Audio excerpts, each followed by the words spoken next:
Audio Jungle.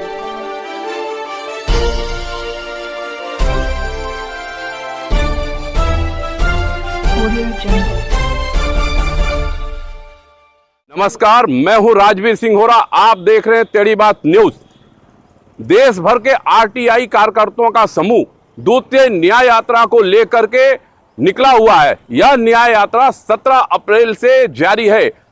इस न्याय यात्रा के अंतिम पड़ाव के करीब आज भोपाल सूचना आयोग, राज्य सूचना आयोग भोपाल पहुंचा है और इसके बाद गवर्नर राज्यपाल के यहां मिलने जाएंगे। तो इस संबंध में चर्चा करते हैं कि इनकी आगे की क्या रूपरेखा है।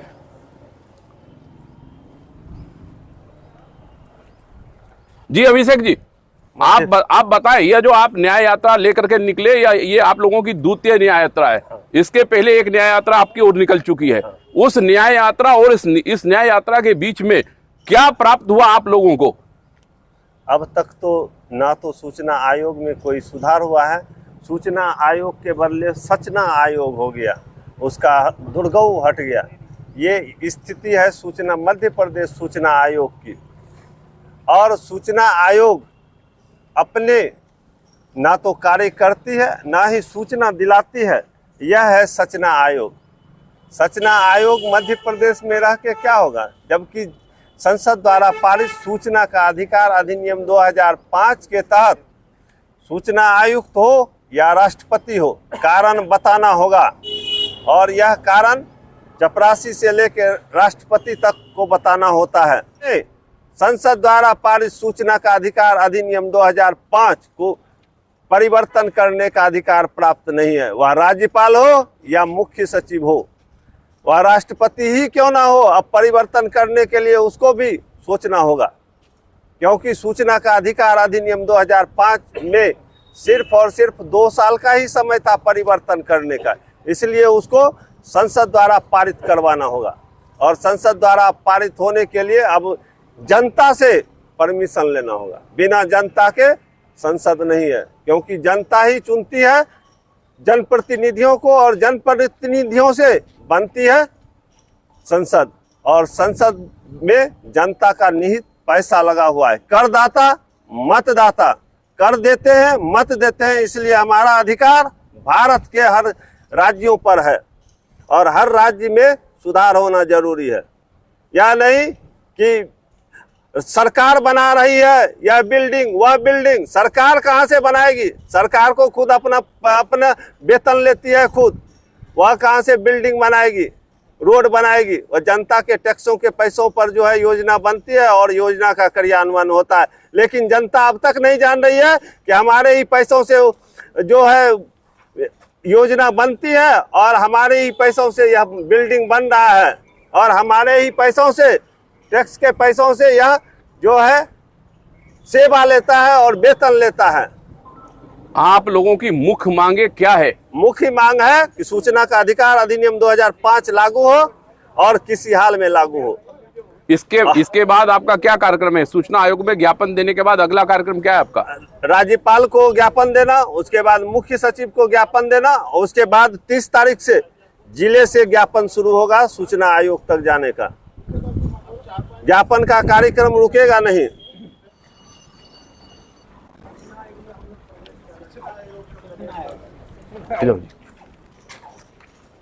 हमेशा फेल होती है। अरे ऐसा नहीं होता ना दादा, हमको दो, हम नहीं। आपको यहाँ कौन नियुक्त किया?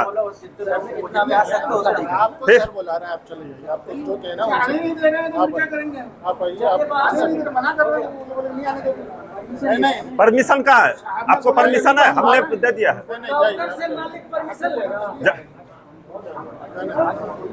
लोकतंत्र में जनता मालिक है लिखा हुआ है। इस बार वो नहीं, ये देखिए, ये इस बार पूरे का एड्रेस लिखा हुआ है। हाँ ठीक है। अगर आरटीआई कार्यकर्ता आवेदन अगर लगातार 30 दिवस में अगर उनको जानकारी नहीं मिलती है तो उस पर ऐसा कोई निर्णय आप दें जिससे कि हम एफआईआर कर सकें। तो कोई भ्रष्टाचार नहीं नहीं नहीं, उसमें सब लिखा हुआ है। कुछ नहीं, आप कुछ नहीं बोल सकते हैं, उसमें जितने भी तथ्य हैं वो सब लिखो। इसमें मैं ये आपका 10-12 राज्यों से हैं, आप बोल रहे हैं कि एक आदमी को लेटर जाएगा, ऐसा क्यों? अब मैं बंगाल से आया हूँ और आप बिहार को लेटर मुझे कैसे पता चलेगा? अपलोड कर देंगे, आप डाउनलोड कर लीजिए। ठीक है। हाँ ये भी सही है। हाँ ठीक है। और बन भी कहता आप डालिए। हाँ ठीक है, बिल्कुल बना रही। धन्यवाद। सभी डिपार्टमेंट को 4-1B के लागू करने के लिए होना चाहिए। ठीक है, एक मिनट किनारे हो, जरा जल्दी से किनारे हो। बस भैया बहुत सर, ये ज्ञापन जो आपको दिया गया, इसके संबंध में कुछ कहना चाहेंगे? अभी मैंने पढ़ा है, इस पे जो ऑर्डर होगा वो अपलोड करके इनको बता दिया जाएगा। ठीक है सर, धन्यवाद। चलिए, अभी देश के समस्त आरटीआई कार्यकर्ताओं के द्वारा मुख्य सूचना आयुक्त को ज्ञापन दिया गया है। जी अभिषेक जी, बताइए आपकी क्या चर्चा हुई मुख्य सूचना आयुक्त जी से? मुख्य सूचना आयुक्त बोले कि आपने जो ज्ञापन दिया है उस पर कार्रवाई करके उसकी प्रति हम लोड कर देंगे। ठीक है, जितने भी आरटीआई कार्यकर्ता हैं उस आदेश की प्रति को आप लोड ले लीजिएगा। और आयोग को, यह सूचना आयोग कोई कोर्ट नहीं है और यहाँ कोई भी वकील नहीं दिखना चाहिए किसी हाल में। यह हम ऐलान करते हैं, जिस दिन दिख गए उस दिन तुम्हारी खैर नहीं, जो हो जाए हो जाए। नहीं, आप कह रहे हो कोर्ट नहीं है वहाँ। सामने तो कोर्ट। हाँ, तो कोर्ट लिखा हुआ है, उसको उतारा जाए, कोर्ट को उतारा जाए। हाँ, ये कोर्ट रूम दिखा। हाँ चलिए बात करते हैं। हाँ उसका फोटो लीजिए, मेल करेंगे राज्यपाल को, इसको बर्खास्त किया जाए। बस इस समय हमारे साथ बंगाल से आए हुए आरटीआई कार्यकर्ता रामदेव जी मौजूद हैं। जी रामदेव जी, बताएं। हम लोग प्रथम चरण का ज्ञापन दे चुके हैं। द्वितीय चरण के ज्ञापन में हम लोग अभिषेक जी के 2020 मार्गदर्शन में आए हुए हैं और अभी अभी हम लोग आपका मुख्य सूचना आयुक्त AK शुक्ला को ज्ञापन देकर आ रहे हैं। और इनको ज्ञापन देने के बाद ऐसा ही महसूस हुआ कि जितना भी भ्रष्टाचारियों को बचाने का काम है वो सारे AK शुक्ला मुख्य सूचना आयुक्त ही कर रहे हैं और सारे भ्रष्टाचार का जड़ यही है। और आपके चैनल के माध्यम से मैं इनको एक संदेश देना चाहता हूं कि यदि वो भ्रष्टाचारियों को बचाना जारी रखेंगे तो कम से कम संसद का इज्जत करते हुए अपने पद को त्याग दें। और इसके साथ सिर्फ भारत की तमाम जनता से को भी मैं संदेश देना चाहूंगा कि वो आरटीआई आवेदन में सर, श्रीमान, महोदय, महोदय छोड़ देना। यदि वो ऐसा दे रहे हैं तो वो आरटीआई नहीं लगाएं, वो आरटीआई लगाने के काबिल नहीं है।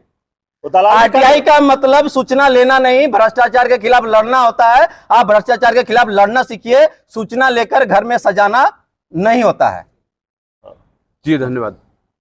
पुणे से आए हुए आरटीआई कार्यकर्ता आज यहाँ भोपाल सूचना आयोग में एकत्रित होकर के ज्ञापन देने आए हैं। बिहार, झारखंड, छत्तीसगढ़, मध्य प्रदेश, राजस्थान, उत्तर प्रदेश, समस्त प्रदेशों से यहाँ आरटीआई कार्यकर्ता आए हुए हैं। इस समय हमारे साथ मौजूद है पुरुषोत्तम जी, जो बिहार से हैं। जी पुरुषोत्तम जी, बताएं क्या कहना चाहते हैं आप? अभी सूचना का अधिकार अधिनियम 2005 की धारा 17 साल बाद भी 17 डेग नहीं चल सका है, क्योंकि सूचना का अधिकार अधिनियम 2005 की धारा 4(1)(b) ना तो केंद्र सरकार लागू करा सकी है ना कोई राज्य सरकार, जिसके वजह से हम आरटीआई कार्यकर्ता को अनेकों परेशानियों का सामना करना पड़ता है, जिसके वजह से प्रथम अपील या शिकायत, द्वितीय अपील या शिकायत करना पड़ता है।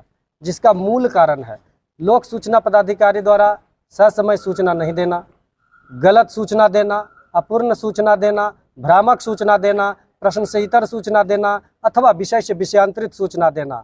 साथ ही प्रथम अपीलीय पदाधिकारी का यह भी कर्तव्य है कि सूचना ससमय उनको वास्तविक सूचना जो प्रपत्रिका में उल्लिखित है, जो मिल जाना चाहिए, वह सूचना दिलाने में वह असफल हैं और अयोग्य हैं।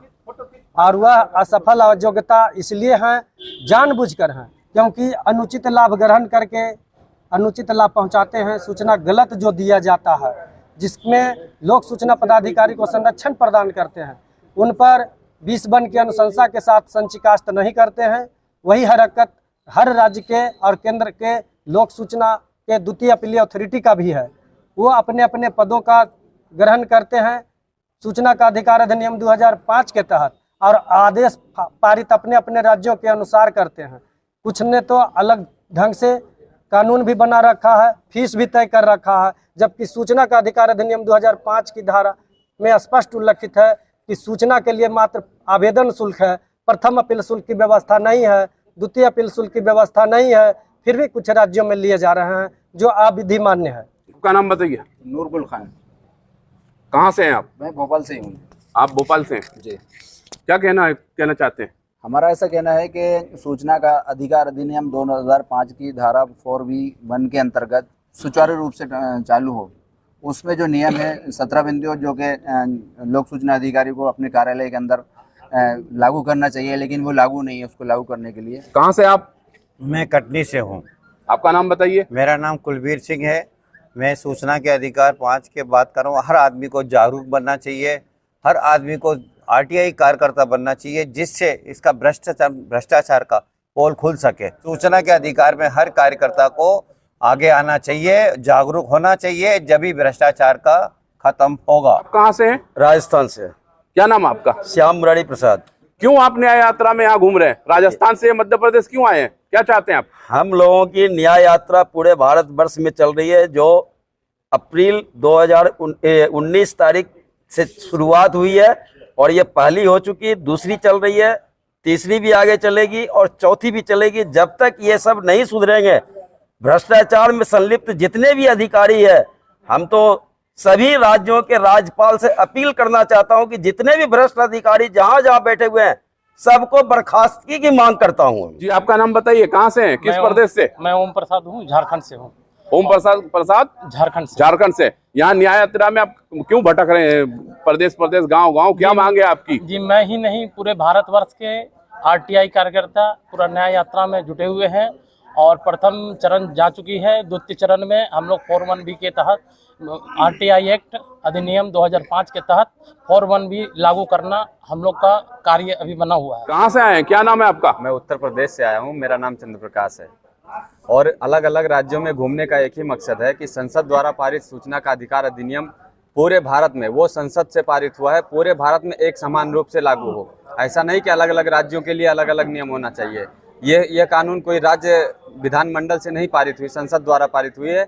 इसके लिए यह कानून पूरे भारत में हर जगह लागू होना चाहिए और ये किसी कार्यकर्ता का नहीं, ये जनता का अधिकार है। भ्रष्टाचार से लड़ने के लिए जनता का अधिकार है और आसानी से, सरलता से वो सूचना उन्हें उपलब्ध कराया जाए। मौजूद है मध्य प्रदेश के राजगढ़ से जयपाल सिंह खींची जी। बताइए खींची जी, आज जो हम यहाँ पर उपस्थित हुए दूसरी बार में, ये हमारी मजबूरी थी, क्योंकि जो हमने पहले ज्ञापन दिया उस पर कोई कार्रवाई नहीं हुई।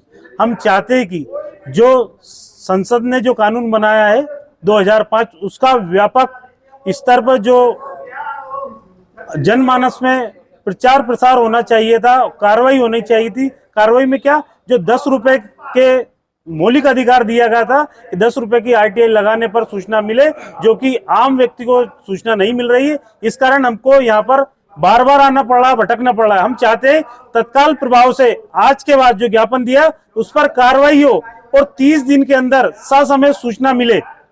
धन्यवाद। ज्ञापन दे के गए थे, लेकिन अब तक कोई कार्रवाई नहीं हुई। लेकिन सरकार, आप हमें ज्ञापन दे के जाते हैं, हम उसको फॉरवर्ड कर देते हैं। अब कार्रवाई उसको करना ना करना मानवीय पे डिपेंड करता है। हमारा काम वहाँ तक पहुँचाने का, बस वहाँ तक पहुँचा देते हैं, उनकी सबको हम पहुँचा देते हैं। इसलिए तो हमने इस बार सूचना दिया था कि हम माननीय कोई समक्ष में ज्ञापन नहीं, अगर को देने की प्रोसेस है नहीं। उसके लिए क्या है, उसके लिए आपको हाँ तो बताइएगा प्रोसेस। मेल एड्रेस दिया हुआ, मेल करिए उनको। हाँ, ये साहब उनको दिखाएंगे, परमिशन देंगे। हाँ, उसके बाद आपको समय देंगे मिलने का, आप जाइए, फिर वहाँ देके आ सकते हैं। सर, आपका क्या पद है यहाँ पे? मैं यहाँ पर मुख्य सुरक्षा अधिकारी हूँ। मतलब फिर भी आप उससे नहीं है, ऑफिस है, ऑफिस से नहीं है, प्रशासनिक नहीं। अरे भाई, प्रशासनिक मुख्य सुरक्षा अधिकारी भी प्रशासनिक है। ठीक है। सब तो इसका रिसीविंग कौन है? हमारे अंदर ही आता है, मुख्य सुरक्षा अधिकारी उसमें एडीसी का अंदर ही आता है। एडीसी का फुल फॉर्म हम लोग उतना जानकार नहीं है ना, एडीसी का फुल फॉर्म नहीं समझे। कर्तव्य परस्त अधिकारी जो गवर्नर साहब के साथ हमेशा रहते हैं, गवर्नर साहब के जो होते हैं ना आईपीएस, हम इसलिए तो बोल रहे हैं एडीसी 2 को बुलवा दीजिए। उनके अंदर एडीसी नहीं आएगा, एडीसी गवर्नर साहब के साथ गए हुए हैं। अच्छा, उसके लिए वो इसका रिसीविंग साथ गए हुए हैं। इसका रिसीविंग में आपको पहुंच जाएगा, कार्रवाई हो जाएगी। अरे कार्रवाई तो 3 बार ईमेल ले लो सब लोग।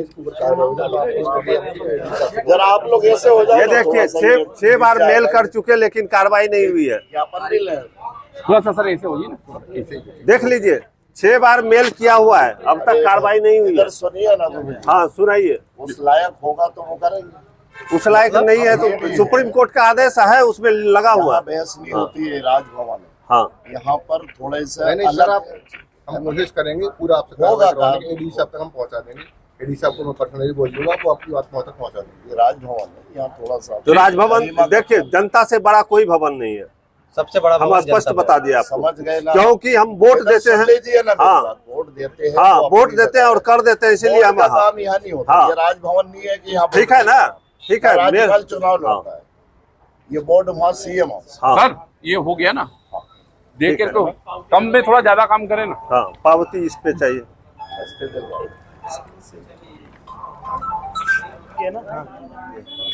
महामहिम और ये मुख्य सचिव।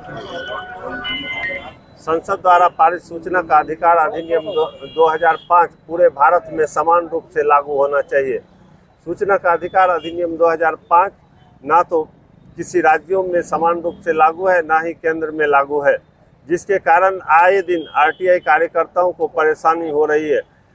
मध्य प्रदेश में सूचना आयोग में सूचना का अधिकार अधिनियम 2005 के तहत मुख्य सूचना आयुक्त और सूचना आयुक्त अपनी मनमानी करते हुए मनमानी कर रहे हैं, और जिसके कारण जो है आवेदकों को परेशानी हो रही है।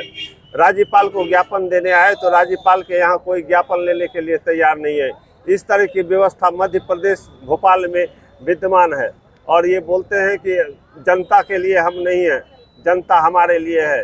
हम जनता के नौकर नहीं है, जनता हमारा नौकर है। जो साबित करता है ये भ्रष्टाचार, जिससे यह साबित हो गया है कि सबसे बड़ी भ्रष्टाचार की जड़ संसद द्वारा बनाए गए कानूनों की धज्जियां उड़ाने वाले। जी बताएं, अभी आप वल्लभ भवन आप लोग आए हुए हैं, बताइए इसके संबंध में। तो सचिव मध्य प्रदेश को ज्ञापन दिया गया, जिसमें कि आरटीआई कार्यकर्ताओं की सुरक्षा, दूसरा है सूचना का अधिकार अधिनियम 2005 को लागू करवाना, तीसरा है प्रथम अपील पर 50 रुपया और द्वितीय अपील पर 100 रुपया मध्य प्रदेश में जो मुख्य सचिव के आदेश के अनुसार लागू जो हुआ है, और सूचना का अधिकार अधिनियम 2005 के विरुद्ध इन्होंने जो अपनी मनमानी करते हुए पत्र जारी किए हैं, इनको बंद करने के लिए 3 ज्ञापन दिया गया है, जिसमें कि